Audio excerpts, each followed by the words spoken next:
Lu pernah ngerasa kayak hidup lu tuh berat banget? Setiap bangun tidur, kepala lu langsung penuh sama pikiran soal utang. Tagihan numpuk, gaji nggak cukup, dan tiap hari lu cuma bisa bilang dalam hati, gimana ya cara keluar dari semua ini? Tiap malam nggak bisa tidur, jantung deg-degan. Tiap kali HP bunyi, lu takut debt collector nagih-nagih lu. Kayaknya hidup tuh isinya cuma panik, cemas, dan nyesel terus. Dan yang lebih gila lagi, kita tuh kadang overthinking sampai nguras tenaga. Ngebayangin skenario yang belum tentu kejadian. Kayak gue bakal dikejar-kejar terus nggak ya? Gimana kalau orang-orang tahu gue punya hutang? Gue bakal bisa bayar nggak sih? Tapi satu hal yang harus lu tahu, lu nggak sendirian. Banyak banget orang di luar sana yang ngalamin hal yang sama. Dan di video ini, gue bakal bantu lu ngelewatin masa-masa ini. Gue akan kasih lu beberapa cara praktis buat ngurangin overthinking, nurunin rasa cemas, dan mulai pelan-pelan berdamai sama kondisi keuangan lu. Video ini bukan buat nyalahin lu, ini buat support lu dari pengalaman orang yang juga pernah ngerasain hal yang sama. Jadi simak sampai habis. Karena siapa tahu ini bisa jadi titik balik buat lo. Oke, jadi kita mulai dulu dari satu pertanyaan penting. Kenapa sih pikiran kita bisa mutar terus? Overthinking dan ngerasa cemas banget cuma gara-gara utang. Gini, pas lu punya utang, apalagi yang udah numpuk, pikiran lu tuh kayak langsung ngezoomin satu titik. Gimana cara gue bayarnya ya? Atau yang lebih serem lagi, kalau gue nggak bisa bayar, apa yang bakal kejadian? Nah, pikiran-pikiran kayak gitu tuh gak cuma sekali dua kali muncul, tapi berulang-ulang, muter terus kayak kaset rusak. Itu yang bikin lu jadi overthinking. Otak itu tuh emang punya kebiasaan buat lebih cepet nangkep hal-hal negatif. Jadi pas lu punya tekanan, contohnya masalah hutang, pikiran lu langsung kebanjiran skenario jelek. Kayak jangan-jangan nanti gue ditagih terus. Gimana kalau gue dikejar-kejar? Kalau keluarga gue tahu gimana?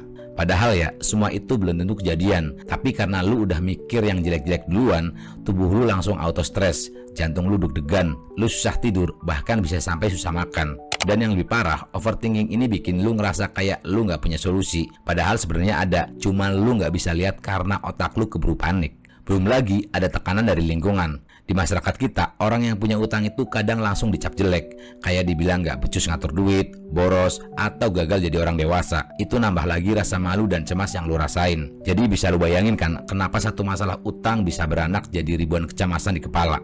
Intinya, utang itu bukan cuma masalah angka, tapi juga masalah pikiran. Dan kalau kita nggak ngerti sumber overthinkingnya dari mana, kita bakal terus ngerasa kayak lagi tenggelam tanpa pelampung. Gue bakal kasih tahu gimana caranya lu bisa mulai keluar dari lingkaran setan overthinking ini. Pelan-pelan tapi pasti. Sekarang kita masuk ke langkah pertama buat ngurangin overthinking dan kecemasan karena utang. Fokus sekarang, jangan kebawa sama pikiran sendiri dan muter terus. Gini ya, lu pasti pernah ngerasain lagi duduk santai tapi otak lu malah jalan terus. Kayak nggak bisa berhenti mikir.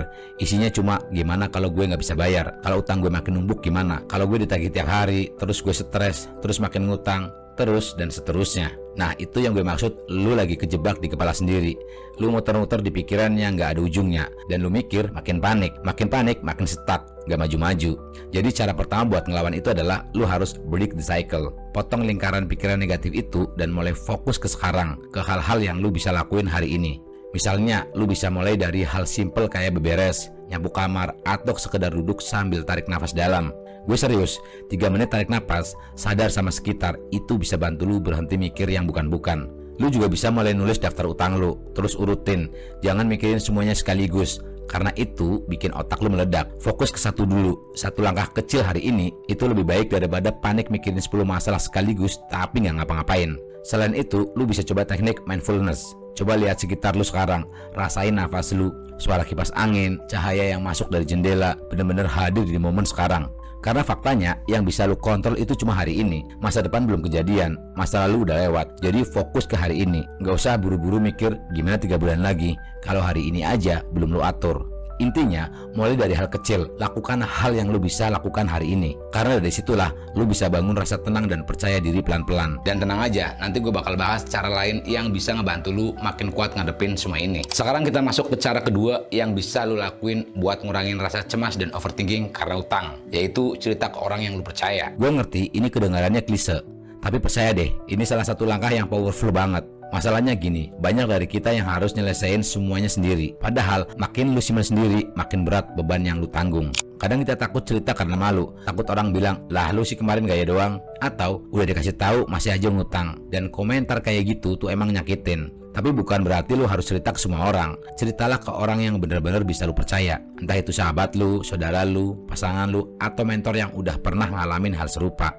Karena dengan cerita, lu nggak cuma ngelepas beban, tapi lu juga ngebuka peluang buat dapet perspektif baru. Kadang lu ngerasa stuck karena lu ngeliat masalah dari satu sudut doang, sudut lu sendiri. Tapi begitu lu ngobrol sama orang lain, bisa aja mereka ngasih sudut pandang yang selama ini nggak lu kepikiran. Misalnya, lu cerita ke teman yang paham soal keuangan, bisa jadi dia bantu lu bikin strategi bayar utang. Atau kalau lu cerita ke keluarga yang sportif, mungkin mereka nggak bisa ngasih duit, tapi setidaknya mereka bisa kasih semangat atau bantu jagain anak lu pas lu kerja sampingan. Dan yang penting, lu jadi tahu lu nggak sendirian. Kadang kita cuma butuh didengerin, bukan dihakimi, bukan dikasih solusi instan, tapi ditemenin di saat-saat lu lagi jatuh. Jadi jangan pendam semua sendiri. Lu gak harus jadi superhero yang kuat tiap saat. Lu juga manusia, dan manusia itu butuh support. Coba sekarang pikirin, siapa satu orang yang bisa lu percaya dan mau dengerin lu tanpa ngejas. Mungkin sekarang waktunya buat hubungi dia. Karena dengan satu obrolan aja, bisa jadi beban lu berkurang setengah. Oke, sekarang kita masuk ke langkah ketiga yang gak kalah penting, yaitu susun prioritas keuangan lo. Gini ya, kebanyakan orang yang punya utang itu sebenarnya bukan karena mereka nggak punya penghasilan, tapi karena mereka nggak tahu mana dulu yang harus dibayar dan mana yang bisa ditunda dulu. Gue ngerti, lu mungkin ngerasa semua tagihan penting, semua minta dibayar sekarang, tapi lu cuma punya satu dompet, jadi solusinya adalah lu harus bisa milih dan nyusun prioritas. Mulai dari yang hal paling dasar, catat dulu semua utang yang lu punya. Jangan dihafal, jangan ditebak-tebak, tulis, hitung. Mau itu tagihan pinjol, utang kartu kredit, cicilan motor, atau utang ke teman, semuanya dicatat. Setelah itu urutkan berdasarkan yang paling urgent. Biasanya yang harus didahulukan itu yang bunga atau dendanya tinggi, kayak pinjaman online atau kartu kredit. Karena kalau lu biarin, bunganya bisa nambah tiap minggu, bikin utang lu tambah gede tanpa lu sadar. Terus baru deh lu urus utang yang ke teman, keluarga, atau yang gak berbunga. Tapi tetap harus dibayar ya, jangan dianggap gratisan, ini soal jaga kepercayaan juga. Nah, yang paling sering kejadian adalah orang tuh suka panik dan langsung bayar utang besar, tapi akhirnya malah nggak punya uang buat makan. Itu juga salah. Lu harus tetap nyisihin buat kebutuhan lu sehari-hari, kayak makan, transport, dan kebutuhan rumah tangga. Jangan sampai lu pura-pura mampu bayar utang, tapi besoknya nggak bisa beli makan. Itu bukan solusi, itu bunuh diri pelan-pelan. Jadi, lu harus bikin anggaran. Tentuin berapa persen dari penghasilan lu buat kebutuhan hidup, dan berapa buat bayar utang. Jangan muluk-muluk, yang penting konsisten dan realistis. Lu bisa mulai dari nyicil yang kecil-kecil dulu biar dapat rasa lega tiap kali berhasil nyelesain satu utang.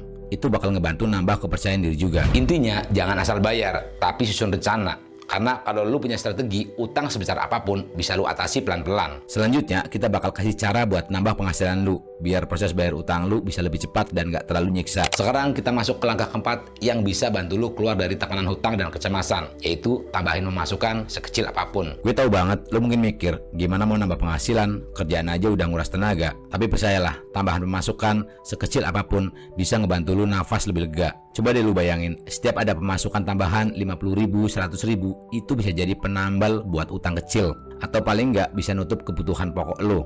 Lu jadi nggak harus ngambil utang baru buat nutup yang lama. Sekarang pertanyaannya, gimana caranya nambah penghasilan tanpa harus resign dari kerjaan utama? Pertama, freelance atau kerja sampingan online. Kalau lu punya skill kayak desain, nulis, edit video, atau ngajar, lu bisa coba masuk ke dunia freelance. Banyak platform yang bisa lu coba kayak Freelancer, Fiverr, Project.co.id, atau Upwork. Gak harus jago banget, yang penting niat. Mulai dari ngerjain yang kecil-kecil dulu. Kedua, jual barang bekas. Lihat kamar lu sekarang, ada barang yang udah jarang dipakai, HP lama, speaker, baju branded, atau barang koleksi. Coba upload ke OLX, Shopee, atau Facebook Marketplace. Bisa jadi barang yang menurut lu nggak penting malah laku di luar sana. Ketiga, jualan kecil-kecilan. Kalau lu suka masak, coba jualan makanan ringan, kopi literan, atau cemilan homemade. Lu bisa jual ke teman kantor, tetangga, atau online. Nggak perlu modal gede, yang penting konsisten. Dan percaya deh, pelanggan datang dari mulut ke mulut. Buat lu yang punya kendaraan dan waktu fleksibel, bisa coba daftar jadi driver ojek online atau delivery makanan. Bisa jalanin pas weekend atau malam hari. Lumayan banget buat nambahin pemasukan dan waktunya bisa lu atur sendiri. Ingat ya, jangan pernah ngeremehin penghasilan kecil. Karena penghasilan kecil yang dikumpulkan terus-terusan jauh lebih berguna dibanding ngarepin uang besar tapi nggak jelas kapan datangnya. Tambahan pemasukan ini juga ngebantu lu buat lebih tenang karena lu ngerasa punya pegangan, punya harapan. Dan dari situlah lu bisa pelan-pelan keluar dari tekanan. Yuk lanjut ke bagian yang gak kalah penting. Jangan lupa rawat diri lu sendiri.